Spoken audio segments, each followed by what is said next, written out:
Hey everyone, and welcome back to the channel. This is the best cars that I drove in April.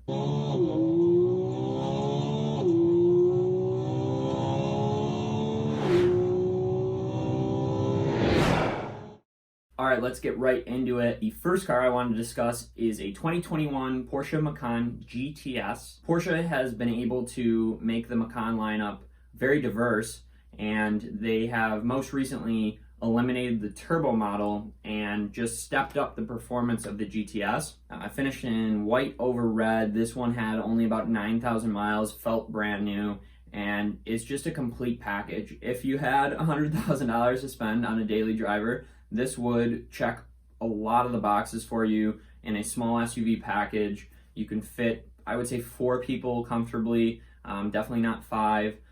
There's a fair amount of trunk space. I love the Macan in general, but this GTS, just an absolute rocket. And because of the way Porsche, sets up their cars, you can drive it around in normal mode, super comfortable, and then all you got to do is turn it up to Sport, Sport Plus, and the thing, it just flies. Really, really fast car. Great driving dynamics from a small SUV.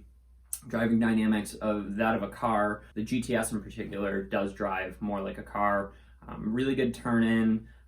Even though it's electric steering, the steering feels pretty good.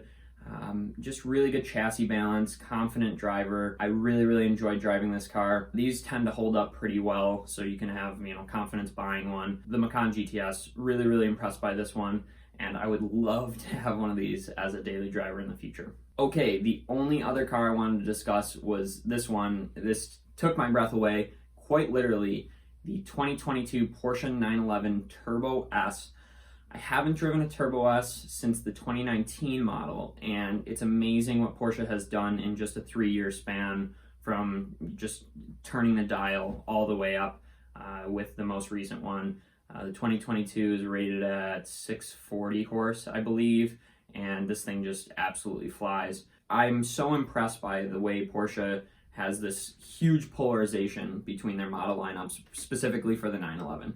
You have a Carrera, which is a very, very fast car, just in its base form. You could do everything with it. You could drive it all the time. And then you go all the way up to, GT3, Turbo, Turbo S. Just within the 911, Porsche has a ton of diversity. And, with the Turbo S, you could do everything with it. You could, drive it around every day. I know it's $200,000 or $250,000 depending on you spec it, but you could use this as a daily driver. And, if you just drive it, it's same thing with the Macan GTS. If you drive it in normal mode and you just kind of putter around, it's a really, really easy car to drive, and it would never scare you and it would never intimidate you. But all you got to do is turn that dial, and the thing absolutely rips. I mean, it's nuts. The all-wheel drive system puts the power down. Again, 640 horsepower is just disgusting. You should have to have a separate license to have this car, but only in the track mode or only in Sport Plus mode. I mean, it's so nutty the way that, you get in. The leather is really nice, and the fit and finish is Porsche, so it's perfect. It's a comfortable, quiet ride. And then you turn it up, you put your foot down, and you are quite literally pushed into the back of the seat.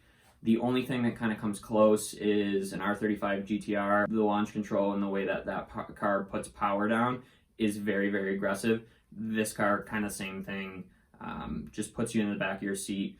Electric cars kind of do the same thing as well, but as far as internal combustion engine goes, this is right up there with the best performance that you're going to get. If you had $200,000, I don't know why you wouldn't want a daily anything else. For me, I always gravitate towards the GT3, the GT3 RS. Those cars, that's what I like. And I love going to the track, and I love that high revving, naturally aspirated engine that you have to work to take all of the power and use all the power. But with the Turbo S, it's so effortless, and you could drive it all the time. And you want to pass somebody, on the on-ramp, you pass the entire highway. I mean, the thing is an absolute monster. So I had to mention this car, the 2022 911 Turbo S. I only drove it for about 15 minutes and really didn't get into the power very much. I would love to do a full review of this car, but just didn't really have access to it.